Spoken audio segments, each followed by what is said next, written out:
I'll just start. Hello, everyone. This is another edition of Playwrite Conversations, and we have with us the very famous Glenn Turner, the legendary New Zealand opening batsman and former captain. Hello, Glenn. How are you? I'm very well, thank you. And may I say to all those present, Namaste, Sat Sri Akal, and Salam Alaikum. So that should cover most of you, I imagine. That should cover all of them, yes. Lovely. And we have today an audience of North Indians mainly, but lots of people from across the country as well will watch this video. And they are all cricket lovers, cricket buffs, and a lot of Punjabis in there. So first, let's talk about your connection with Punjab before we come to the cricket. So the special connection that you have, talk about that for us. Yes, well, I met a certain young woman in Bombay, as it was then, in 1969. And so things started there, although her father did warn her that those in the West don't take marriage very seriously. So each year I see him now, I say 40 not out, now it's 47 not out. 47 not out, wonderful going. So play carefully, take a single, 3 more singles needed, right, for a 50, and then you can start hitting some fours. Oh, I see. Well, you were an opening batsman yourself, I believe, at the under-19 level.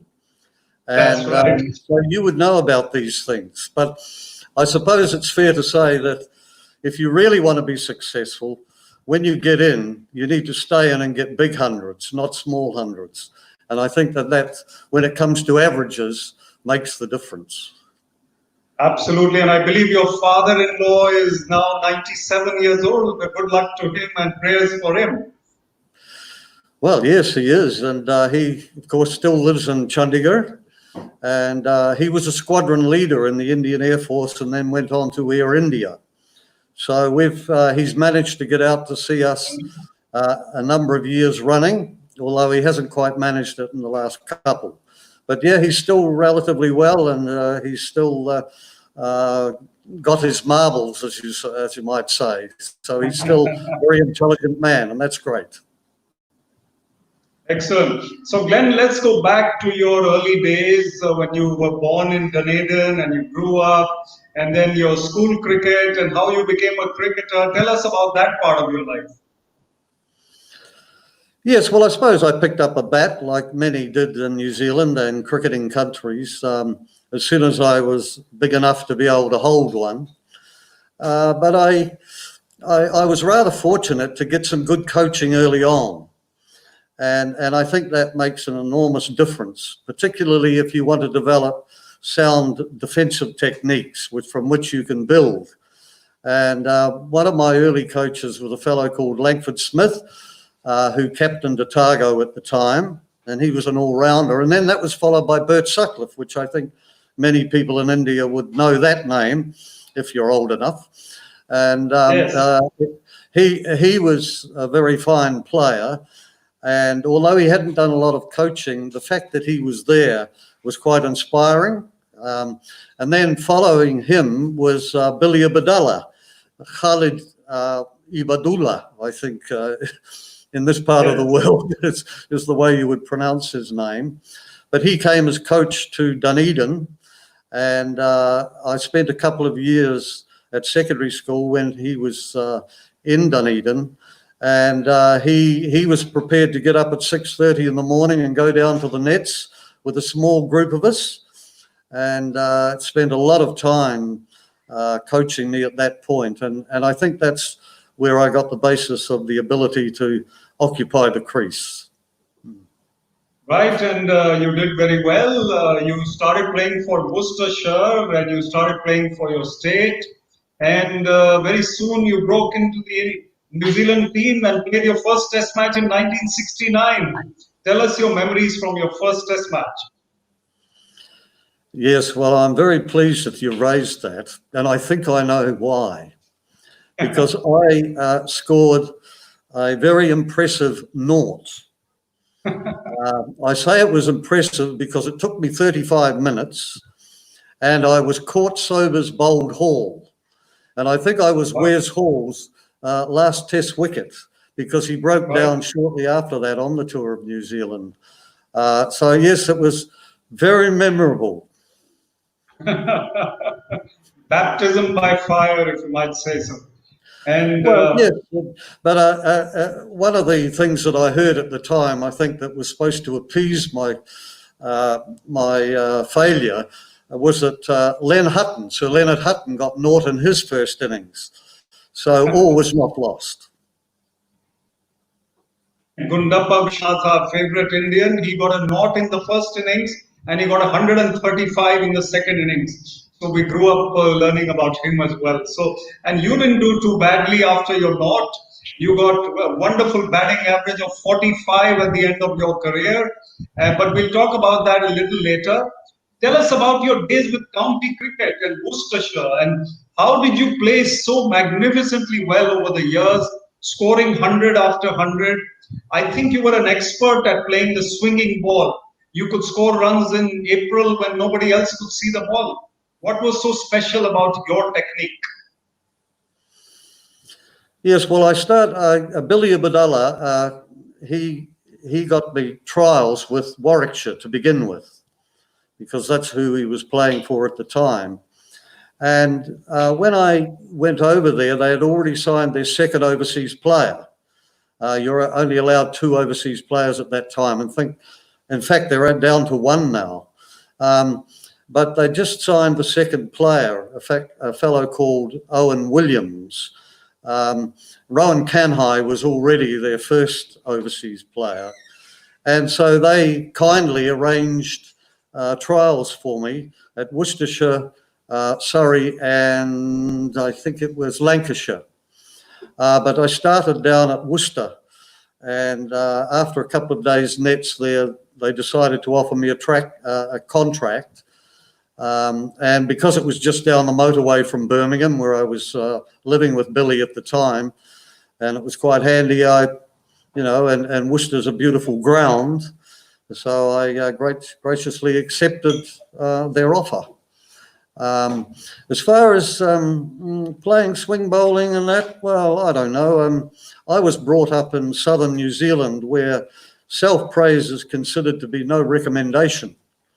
So it's better that others say those sorts of things. But yeah, I guess one of the arts of playing swing bowling is to not go at the first line you see. It's to wait as long as you can before you commit yourself as to whether you need to play it at all, and knowing where your off stump is so critical. And I learnt those sort of things early on, and then it just becomes a case of executing. And what I did really enjoy in playing county cricket in England was the day in, day out nature of it. So you tended to feel if you were any good, you would succeed. If you were not, it exposed your shortcomings. But because you had so many innings over a season, it did give you plenty of opportunity to do one thing or the other. And that suited my personality, I think it's fair to say. And but at that time too, and I think it is fair to say that the county cricket standard was quite high, because they allowed 2 overseas players, and at that point you didn't need to qualify residentially as I had done. And you got the best opening bowlers from around the world playing at that point. And the West Indies in particular were very well represented, with the likes of Michael Holding and Colin Croft, Joel Garner. There was a whole host of them. And so each time you played against a county, you came up against at least one bowler who was either an England bowler or an overseas one. And I think that helped develop one's game as well.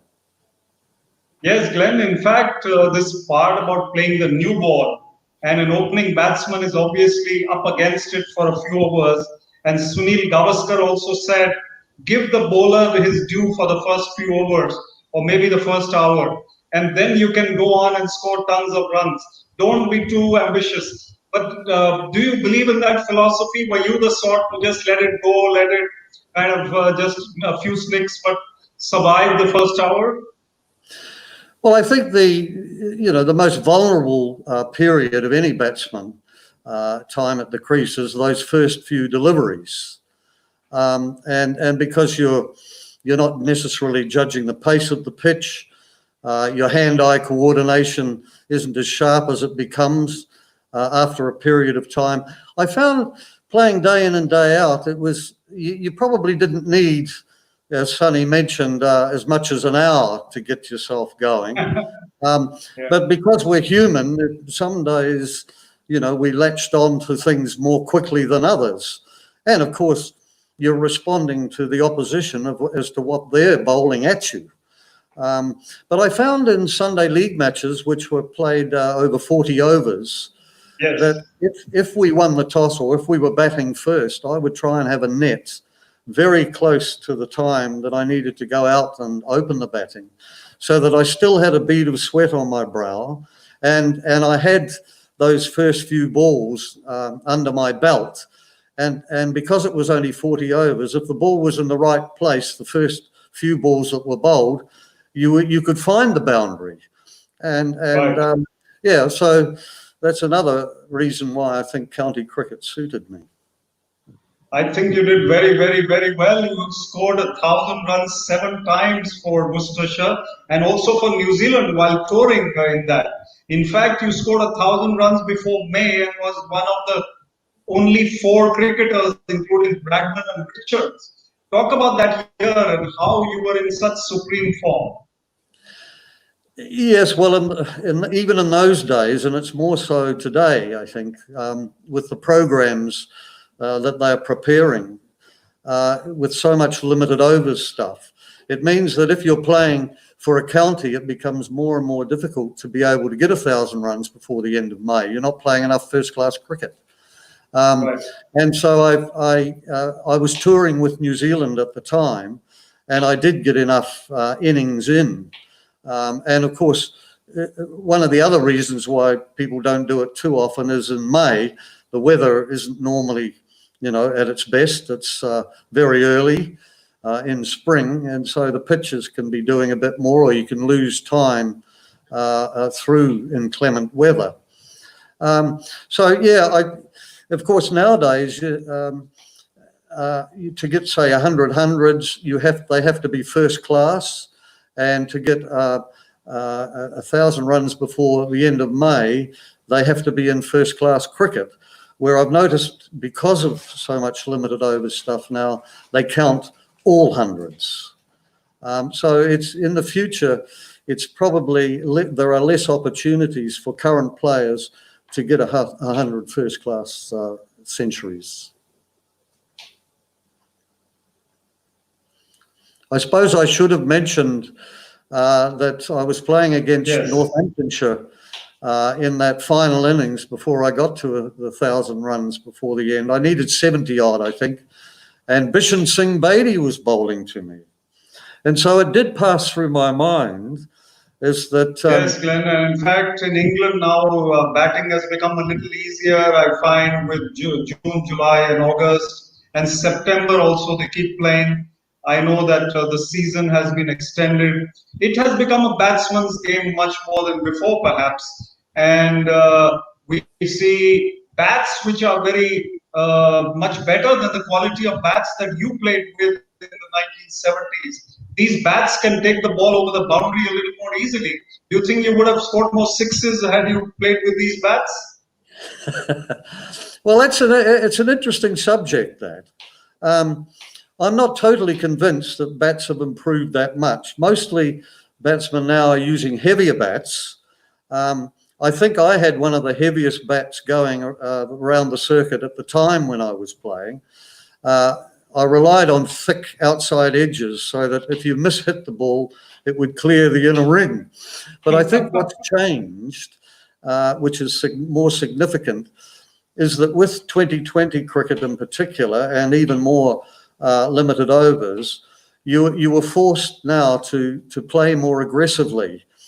And let's face it, if you progress towards the ball and time the ball well, even a guy my size can hit it over the fence. I mightn't hit it 20 rows back, but 10 rows back perhaps. So I think, the nature of the game has changed, which allows batsmen to commit themselves more fully to an aggressive shot.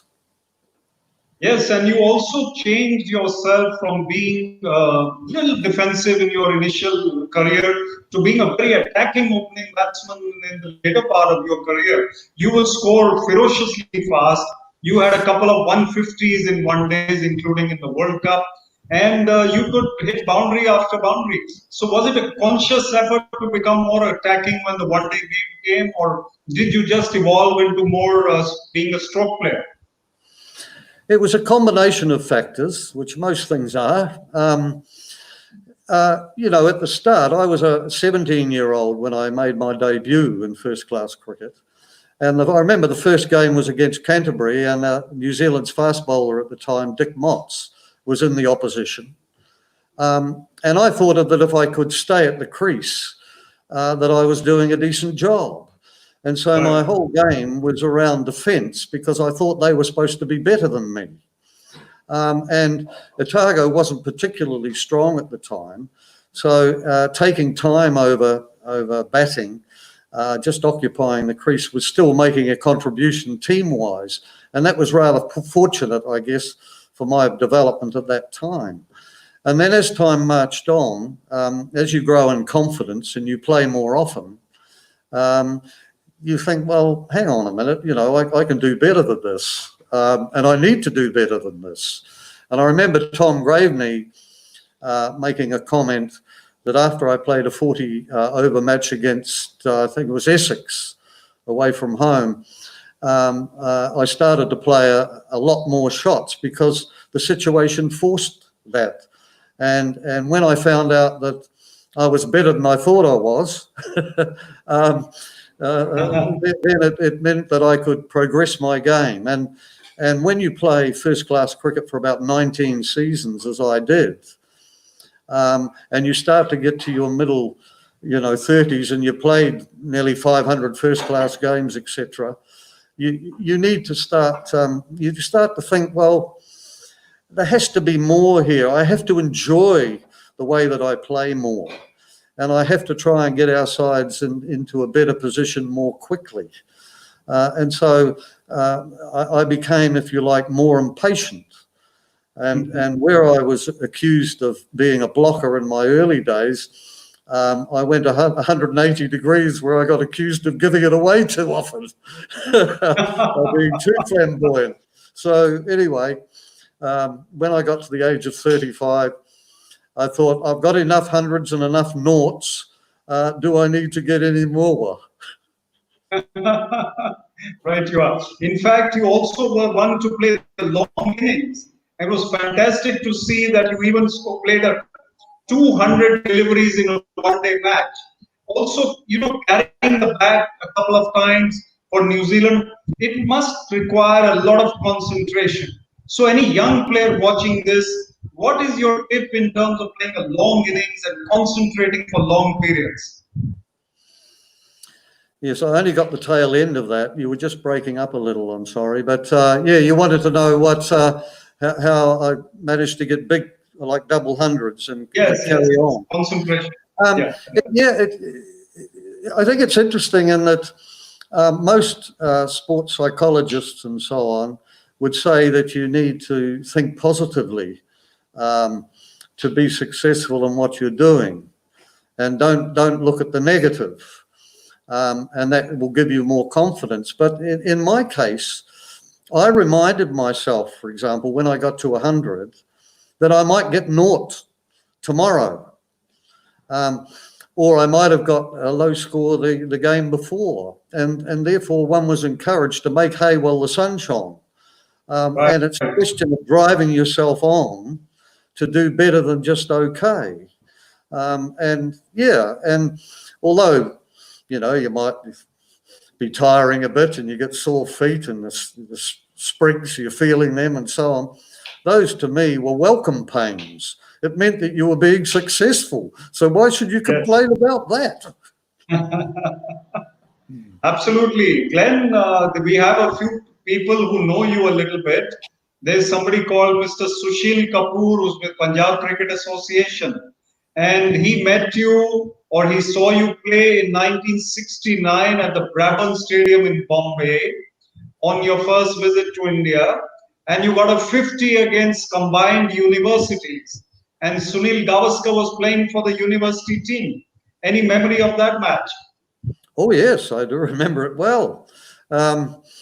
Because it was so early in my career, I suppose, and one tends to sometimes remember one's noughts rather than the hundreds too, I might add. But that game, yes, I remember Sonny was playing because I actually caught him at slip.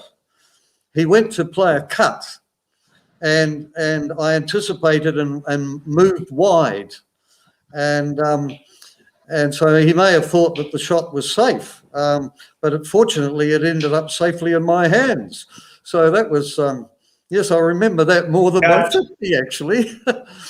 But yeah, I mean, Brabourne Stadium in those days, I don't think I played at the Wankhede Stadium by the time they got there, but the Brabourne Stadium I've been back to several times. And I might just throw into the conversation here, Vivek, that I think I've been, since 1969, I've been to India about 35 times. It's like a second home to me. 35.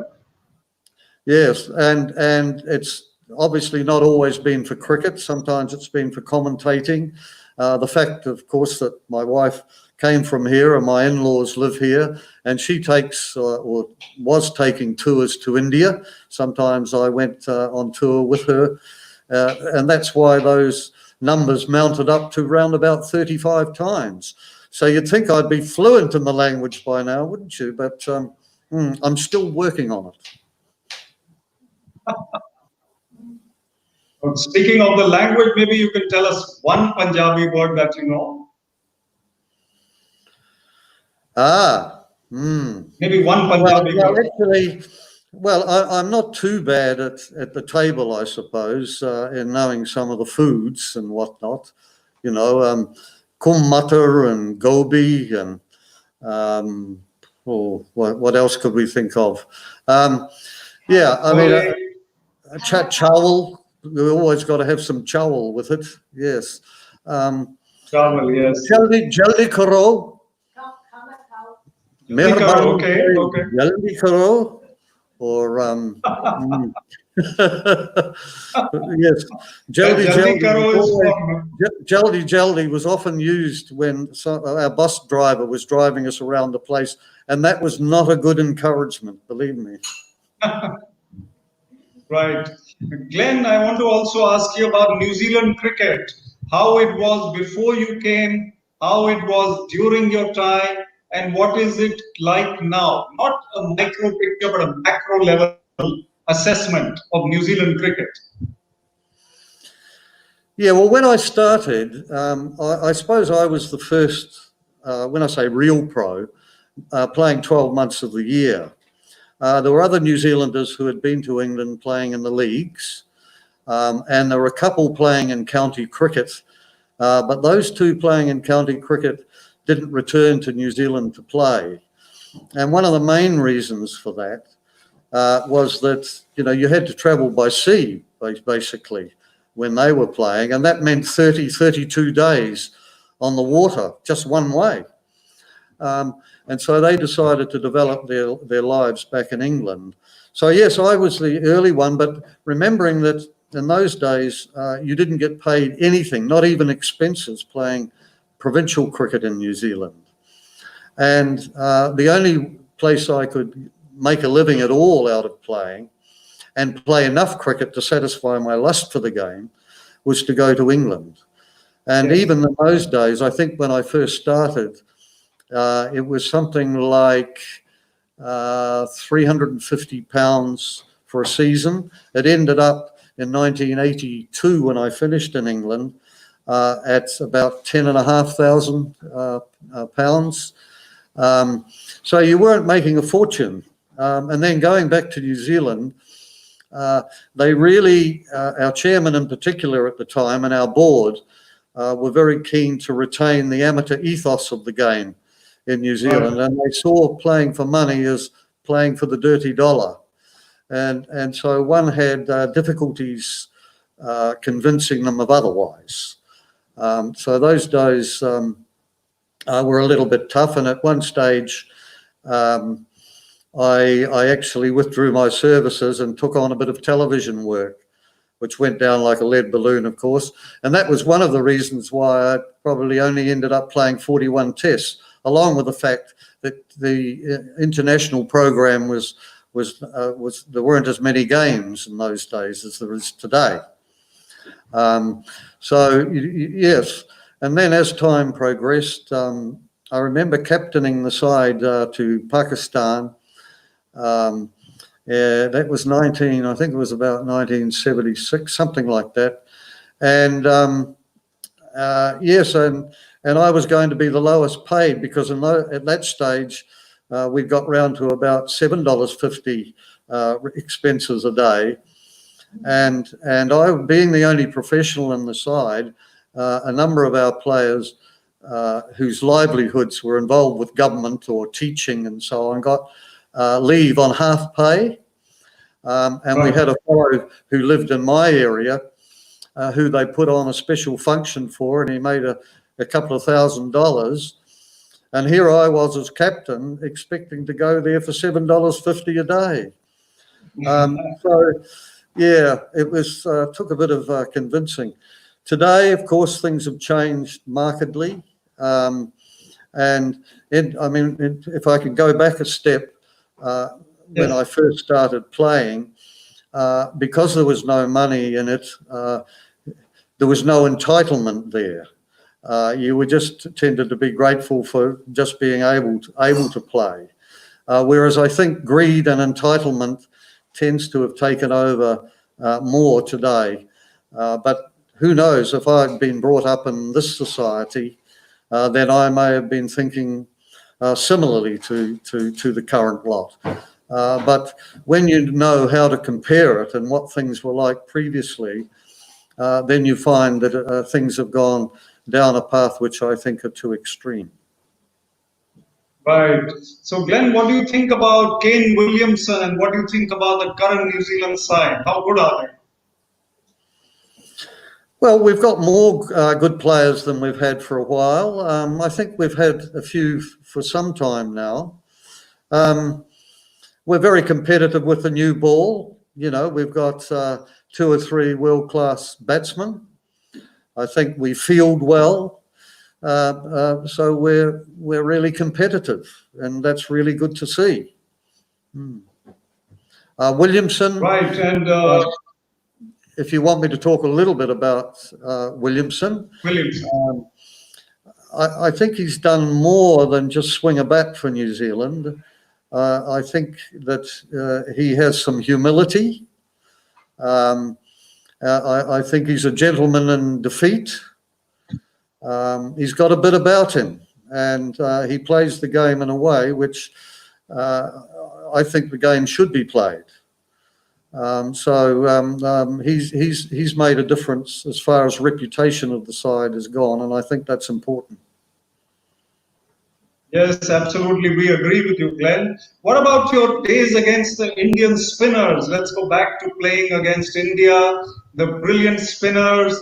Any other opponents from other teams you looked up to, bowlers you faced? Talk about the great bowlers you faced.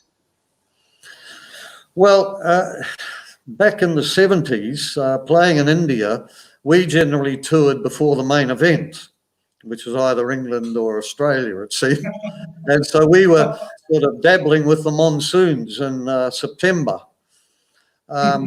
which meant probably that conditions weren't as ideal for batting at that time. And of course, India in those days relied heavily on 3 spinners. They played 3 spinners at a time. And the opening bowlers tended to be more for just taking the shine off the ball as quickly as they could, so that those 3 could come on and rotate and play and bowl for the rest of the innings. And of course, I'm talking about people like Bishan Bedi, Chandrasekhar, Venkat, Prasanna, world-class performers. And so, but what I do remember is it was decided to drop me in one test because they wanted someone to go, or down the order. I batted at number 9 because they said that I wasn't scoring quickly enough off the new ball. And that was our best chance of getting a few on the board before those spinners came on and tied us down. And obviously, I was a little bit disappointed about that. I said, well, why didn't you tell me that you wanted us to be more aggressive at the top of the innings? So batting at number 9 and Hyderabad, if I recall correctly, did not please me. Yes, obviously. Other bowlers, sorry, let me fully answer your question. When people ask me, who did you not want to face? I would say that's, to me, was an irrelevancy because the person that got me out most was me. And I believe that, that's very important to believe that sort of thing. And you can only improve your game to the degree that you want to if you're prepared to face up to your shortcomings and try and improve yourself that way. Your opponents, sure, I faced a lot of very fine bowlers, and it depends under what conditions you were playing as to who were likely to create more difficulties for you. But I didn't look to the other end and say, oh, crikey, Dennis Lilly's bowling to me, or Mike Proctor's bowling to me, or whoever. But it was just, as I say, going within yourself and trying to sort your own act out. Yes, I agree with you. And that's a very good point that you make for every young batsman. Most of the time you get yourself out and make a mistake. That's why you're out. But give due respect to the bowler and don't be scared of any bowler. But Glenn, great tip. Also coming to the point of today's cricket, T20 cricket. I don't think you have much of an opinion about T20. Has it been detrimental to the game, or is it good for the game? What do you think? Yeah, I probably have too many opinions on 2020 cricket, so I'll try and praise it. I think it's damaged the game of cricket. I think that administrations have allowed 2020 cricket to dominate too much. It's changing the sort of international programs that we have. It's undermined Test cricket, it's undermined ODI cricket. An argument would be, okay, as long as you're getting crowds, it's bringing money into the game. What more do you want? Well, what I want is a decent game of cricket. Yes. And I've, to suggest that, and one of the arguments in its favour that people use is that it's getting more people interested in cricket. Well, is it? Because does that mean that more are coming to the other forms of cricket? Well, they're not. Does it mean that if you eat at a fast takeaway restaurant, that's going to prepare you for fine dining? I don't think so. So I'm disappointed that that 2020 cricket has been allowed to undermine the other forms of the game, which I have much higher regard for. Yes, absolutely. Spoken like a true Test cricketer, and every cricketer worth his salt wants to excel in Test cricket. Nothing else really matters that much. But I want to also talk to you, Glenn, about rules. They have done away with the runner, for example, the runner for an injured batsman. I mean, wasn't that part of the charm of the game? What are your views on all the changes in rules? And also talk about the final of the World Cup, which New Zealand should not have lost with that rule. Why are these rules so funny and bad? Yeah, well, that was really a hard one to fathom, that it ended up on boundaries. Yes. And you could score boundaries with an inside edge past leg stump. and yet you can chip one over the inner ring and get back for two, which is a far more skillful shot. And so to use that as a yardstick for awarding a team over another, a success of a World Cup is diabolical. But I would also like to bring up the fact that Mr. Stokes should really have been given out obstructing the field in that last over when it rebounded off his bat and went for 4 overthrows, plus 2 more runs were added to it, and one should have been, and even the umpires admitted afterwards that they got that wrong. Because what happens in the game of cricket, and anyone who's played much at all, is that if you're in danger of being run out, you run a line to try and impede the throw. It became standard practice. And yet umpires didn't bother picking up on it because generally it didn't mean any added runs for the batsman concerned. Because they wouldn't take extra runs because they realised it would be unfair to do so. But when it rebounds off the bat and goes for 4, the umpires can't do anything about the fact that those runs have got to be awarded. So it can be called dead ball, was one other point. But if you look at those replays closely, even though Stokes was apologetic about it, and he was genuinely apologetic, if he's honest with himself, he ran a deliberate line to impede the throw. So I think that's something that can be learned in the future for umpires and others to look out more for that, because it happens often. Yes, I think these rule changes, and my co-founder of Playwright is also happy that you answered that one. He was asking about, Chitranjan Agarwal was asking about the World Cup final. But I am also interested in what I said, the runner has gone out of the game. So many other changes. Are you for these or not? Yeah, well, we know about ball tampering, how they're changing that because of COVID, with no saliva going on. No runner. Well, yes, I know that's really an interesting one. I can remember getting into trouble with the Australians at the MCG when I pulled up lame there and in the field, and they wouldn't allow me to have a replacement. So that one mightn't have been a runner, but it was a replacement fielder, because I had an injury in the previous game, and they're arguing that I went into the other game with the same injury, and therefore I wasn't entitled to one. And it became so embarrassing that in the end they gave in and they did replace me. Now, with Batsman, I suppose the feeling is that someone who gets a bit tired or whatever, has a bit of a niggle, just wants someone who can run faster than them. Yeah, look, I haven't got too strong an opinion on that one way or the other.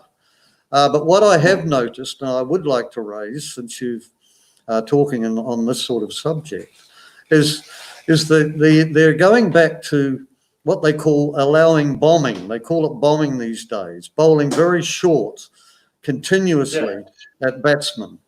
It takes one back to the bodyline series, and they had to put a stop to that. And someone's going to get seriously injured again, even with helmets on.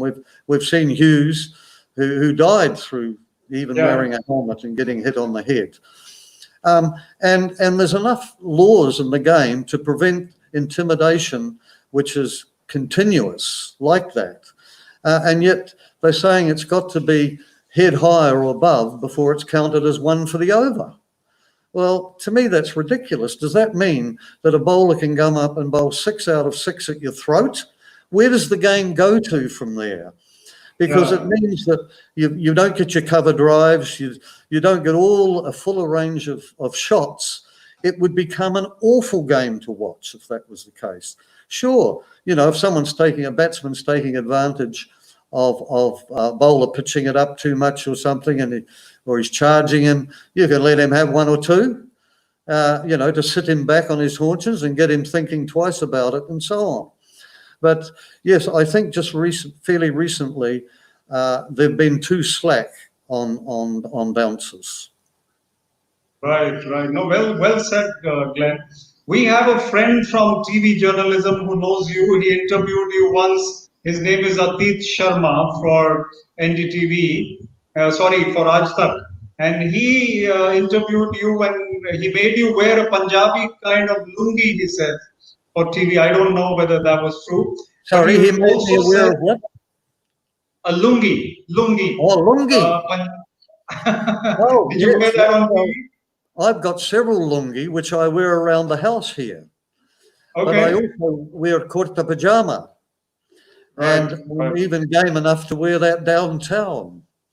Okay. Obviously, that's for summer. But one of the disappointing things is that I was given several by my in-laws and so on. And when I wear them in India, because I'm over here sort of September, October, starting to lead into winter, I suppose, although it's just after monsoons, and it's still in the mid-20s and early 30s. Yeah, 30s. And yeah, I'm wearing a kurta pajama, and most of the locals aren't. And when I questioned them about that, they said, "Oh, we only do that in the hot weather." Really? It's hot enough for me.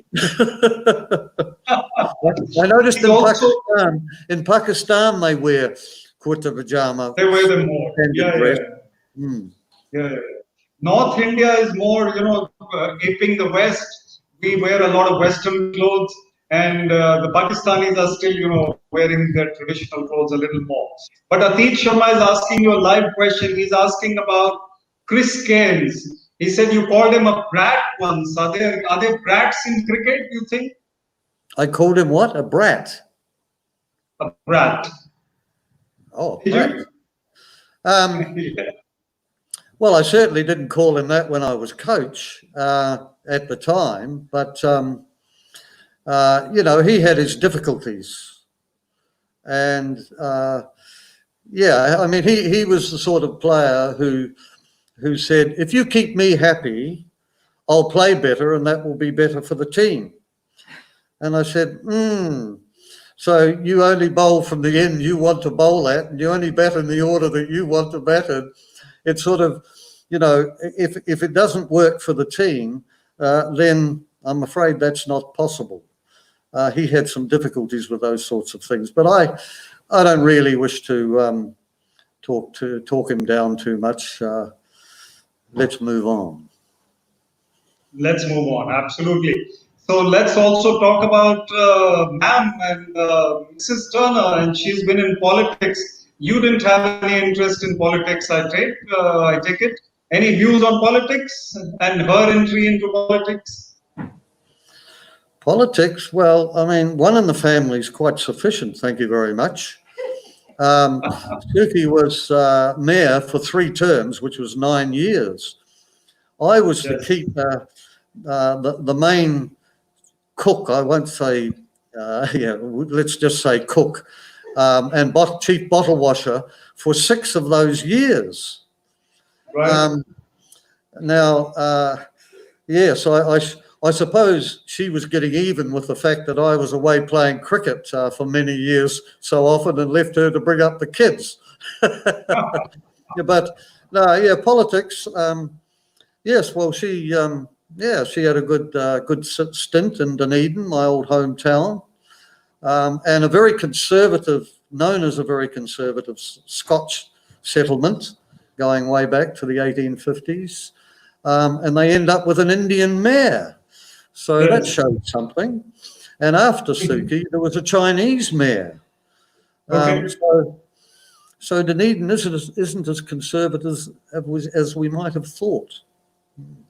Well, there's lots of interest in your Indian connections, and people are asking about her, but we won't go into too many details. You want to talk a little bit more about your family? Anyone else who plays cricket? Yeah, well, my son was in the first 11 fairly early on in his secondary school situation, and he kept wickets. And he was actually in an inter-school match. He was run out for 99, backing up. Oh, The oh bowler came no. in to bowl and didn't release the ball and ran him out backing up. So that wasn't very Oh, nice, was it? that's tough. That's But unfair. he felt that he didn't have the dedication.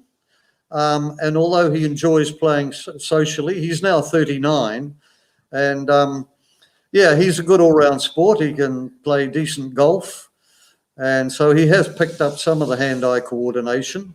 My good wife Sukhinda tells me that at school she wasn't just the games captain; she was also quite a good athlete. I have to take her word for that.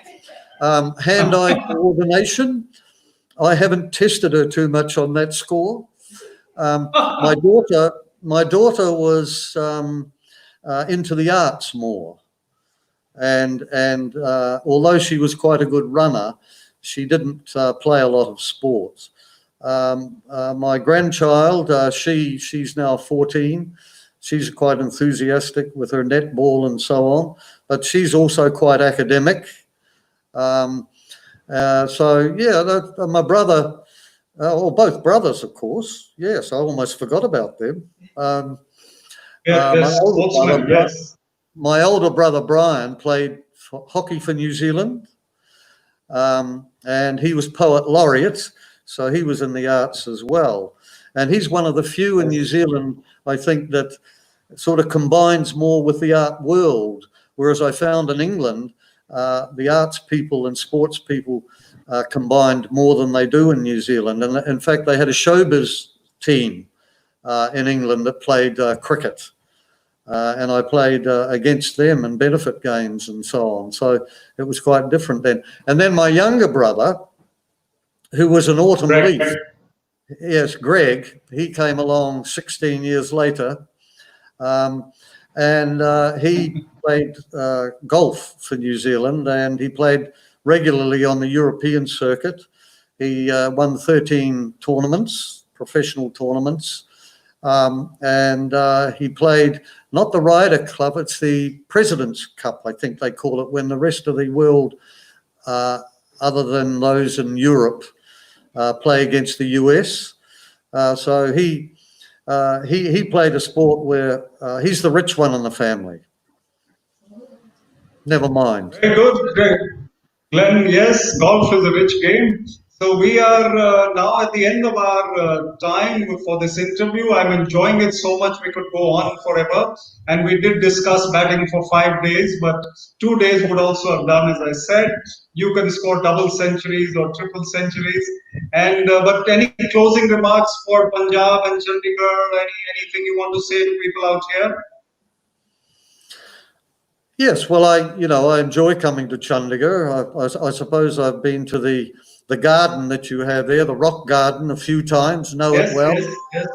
and been to your lake, I suppose you call it a lake, and I've used Chandigarh quite often as a base to go up into Himachal, up to Shimla, That's right.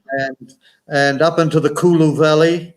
I even went over the Jalori Pass from Narkanda to Kulu on one occasion. That was a good experience until we came up against one driver coming the other way. Only one car, you might say. And we had this standoff because our driver was a Sikh and there was no way he was going to give way. And so we had quite a wait. Yeah, and I also went up to Leh and then came back by road down to Manali and flew out of Bunta. So Chandigarh has been a focal point for me for many years. And when I first came here, of course, it seemed to Corbusier, who, as we all know, designed it and so on. Yes. I think he designed it for about 500,000 people, but I'm told you've got over 1 million now. So the word gets around, doesn't it? It's been lovely to have you on this Playwright Conversation series. A privilege. We must keep in touch, and whenever you're in Chandigarh, we will have you speak in a hall full of people. Hopefully, no pandemic will be around. So we would love to meet you and exchange more conversations. All of our cricket lovers and experts, they've been applauding you on this interview, and I got lots of comments which we'll send you. So enjoy yourself and hope to see you again. Well, thank you. And just before I go, my mother-in-law is coming up 90, so I must wish her all the best. Unfortunately, we can't make it because of COVID. And to all of those that have been listening and watching, I give you a namaste and a sat sri And akal. namaste to you and Sat Sri Akal. Yes. Thank you, Glenn. Love to have had you. And I'm sure your mother-in-law and father-in-law will be very proud of you. Thank you. Thank you, Vivek.